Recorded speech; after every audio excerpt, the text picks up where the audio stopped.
Bismillahirrahmanirrahim. Assalamualaikum warahmatullahi wabarakatuh. Raditu billahi rabba wa bil islami dina wa bi Muhammadin nabiyya wa rasulah. Amma ba'du.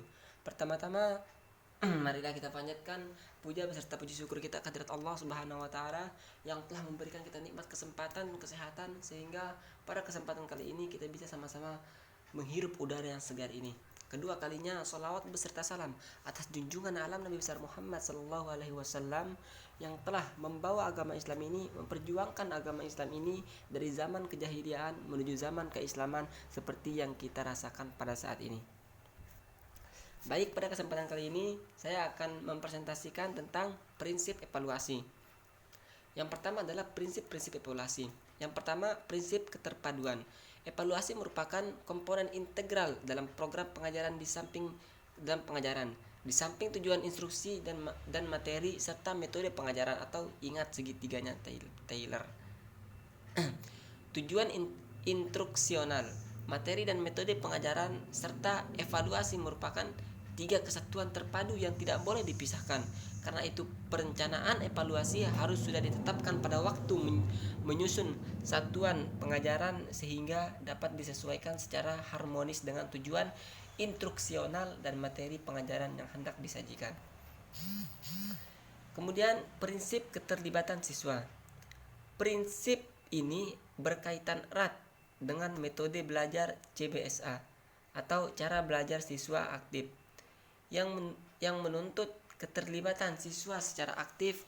Siswa mutlak untuk dapat mengetahui sejauh mana siswa berhasil dalam kegiatan belajar mengajar yang dijalaninya secara aktif. Siswa membutuhkan evaluasi dengan demikian evaluasi bagi siswa merupakan kebutuhan, bukan sesuatu yang ingin dihindari. Penyajian evaluasi oleh guru merupakan upaya guru untuk memenuhi kebutuhan siswa akan informasi mengenai kemajuannya dalam program belajar mengajar. Siswa akan merasa kekecewaannya apabila usaha tidak dievaluasi. Kemudian prinsip koherensi. Dengan prinsip koherensi dimaksud evaluasi harus berkaitan dengan materi pengajaran yang sudah disajikan dan sesuai dengan ranah kemampuan yang hendak diukur. Tidak dapat dibenarkan menyusun alat evaluasi hasil belajar atau evaluasi pencapaian belajar yang mengukur bahan yang belum disajikan dalam kegiatan belajar mengajar. Demikian pula tidak diterima apabila alat evaluasi berisi butir yang tidak berkaitan dengan bidang kemampuan yang hendak diukur. Prinsip pedagogis. Di samping sebagai alat penilaian hasil atau pencapaian belajar, evaluasi juga perlu diterapkan sebagai upaya perbaikan sikap dan tingkah laku ditinjau dari segi pedagogis. Evaluasi dan hasil hendaknya dapat dipakai sebagai alat motivasi untuk siswa dalam kegiatan belajarnya. Hasil evaluasi hendaknya dirasakan sebagai ganjaran atau reward, yakni sebagai penghargaan bagi yang berhasil tepat, akan tetapi merupakan hukuman bagi yang tidak kurang berhasil. Prinsip akuntabilitas. Sejauh mana keberhasilan program pengajaran perlu disampaikan kepada pihak-pihak yang berkepentingan. Dengan demikian, sebagai laporan pertanggungjawaban pihak-pihak termaksud antara lain orang tua, calon majikan, masyarakat, lingkungan pada umumnya, dan lembaga pendidikan itu sendiri. Pihak ini perlu mengetahui keadaan kemajuan belajar siswa agar dapat dipertimbangkan pemanfaatannya. Kemudian yang kedua adalah langkah pokok dalam evaluasi pembelajaran. Secara umum, langkah-langkah pokok evaluasi pendidikan meliputi 3 kegiatan utama, yaitu persiapan, pelaksanaan, pengolahan hasil. Ketiga langkah tersebut dapat dijabarkan dalam langkah-langkah yang lebih operasional meliputi perencanaan dan perumusan kriterium, yang kedua pengumpulan data, yang ketiga persifikasi data, yang keempat pengolahan data, yang kelima penafsiran data. Perincian langkah-langkah pokok. Pada taraf ini kita tinjau kembali langkah-langkah pokok yang kita sebutkan tadi untuk mengetahui lebih lanjut apakah fungsi setiap langkah pokok tadi dalam keseluruhan proses evaluasi. Langkah-langkah kecil mana saja yang dapat dilakukan dalam setiap langkah pokok tadi dan sumber-sumber apa saja yang dapat dipergunakan sebagai pedoman dalam melakukan setiap langkah pokok tadi. Mari kita tinjau langkah-langkah pokok tadi satu demi satu. Yang pertama adalah langkah perencanaan dan perumusan kriterium. Merencanakan pada dasarnya menentukan kegiatan yang hendak dilakukan pada masa depan.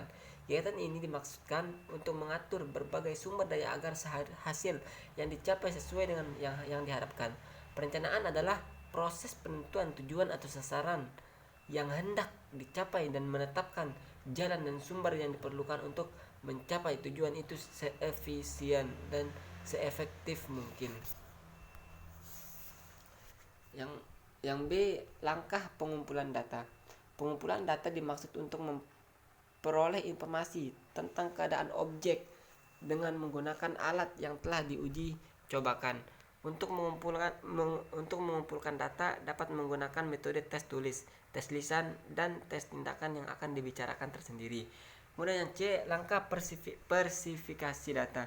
Penelitian data atau verifikasi data maksudnya ialah untuk memisahkan data yang baik yang akan dapat memperjelas gambaran yang akan kita peroleh mengenai individu atau sekelompok individu yang sedang kita evaluasi. Dari data yang kurang baik yang hanya akan merusak atau mengaburkan gambaran yang akan kita peroleh apabila turut kita olah juga. Yang D, pengolahan data. Pengolahan data dilakukan untuk menjadikan data lebih bermakna sehingga dengan data itu orang dapat memperoleh beberapa gambaran yang lebih lengkap tentang keadaan peserta didik. E, langkah penafsiran data. Langkah ini merupakan verbalisasi atau pemberian makna dari data yang telah diolah sehingga tidak akan terjadi penafsiran yang overstatement maupun penafsiran understatement. Yang F, langkah meningkatkan daya serap peserta didik. Hasil pengukuran memiliki fungsi utama untuk memperbaiki tingkat penguasaan peserta didik. Hasil pengukuran secara umum dapat dikatakan bisa membantu memperjelas tujuan instruksional, menentukan kebutuhan peserta didik, dan menentukan keberhasilan peserta didik dalam suatu proses pembelajaran. Mungkin cuma ini yang dapat saya sampaikan, kurang dan lebihnya saya mohon maaf. Billahi fisabilillahil haq fastabiqul khairat. Wassalamualaikum warahmatullahi wabarakatuh.